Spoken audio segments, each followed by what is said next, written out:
I must have done something right.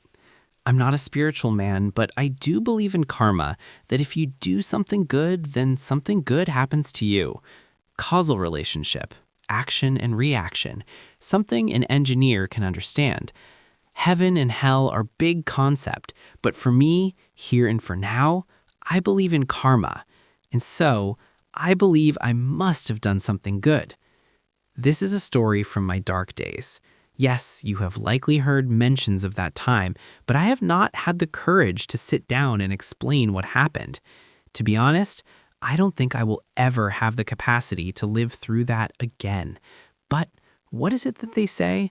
That's a dilemma for another day. I had gained 40 pounds. I was smoking a pack a day. I was no longer a casual drinker. I was now using it as a crutch. I had lost my business and I had no mental capacity to apply for a job. Recruiters were calling, but they were getting acquainted with my voicemail. There was a flickering light in that dark tunnel. Caitlin. I don't know why, but she felt I was her project, her mission, like it was a cross that she had to bear. She told me I had to go for a walk 3 times a week, and every Saturday and Sunday we would both go for a walk or a run early morning.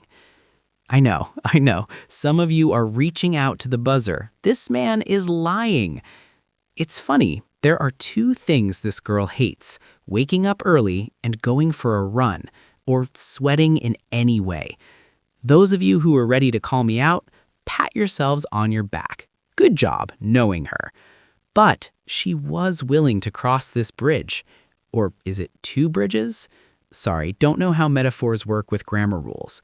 Let's keep this from Abby. Don't want to get an eye roll from her. So, where was I? Yes, that Caitlin was willing to wake up early, come over to me, grab me by my collar, and drag me out for a run. Why grab me from my collar? I'll let you guess. One Friday, I had just had it. No more patience and not capacity to deal with any of this. I told her I was done. She told me we'd go the next morning and we would talk. I asked her not to bother. She resisted. I had the final word and I hung up on her. I was wrong. I had not had the final word. I woke up to a pounding on my door and to missed calls, intentional missed calls. I felt guilty and also angry and frustrated. I guess my anger prevailed. The knocking eventually stopped and I went back to sleep. I woke up 2 hours later, was miserable and guilty, but of course I could justify it. And I was hungry. Looked at my phone, 5 missed calls and a text saying, "I won't go without you." I smirked. Sure, you wouldn't. Everybody has left me, deserted me. Why would you stick around? There was nothing in my apartment that resembled something that people eat. The soup from the deli downstairs seemed a good option. I put on a sweatshirt, grabbed my keys, and opened the door. It was quiet. My apartment, the hallway, the street downstairs, completely silent, just like what I felt inside, completely quiet.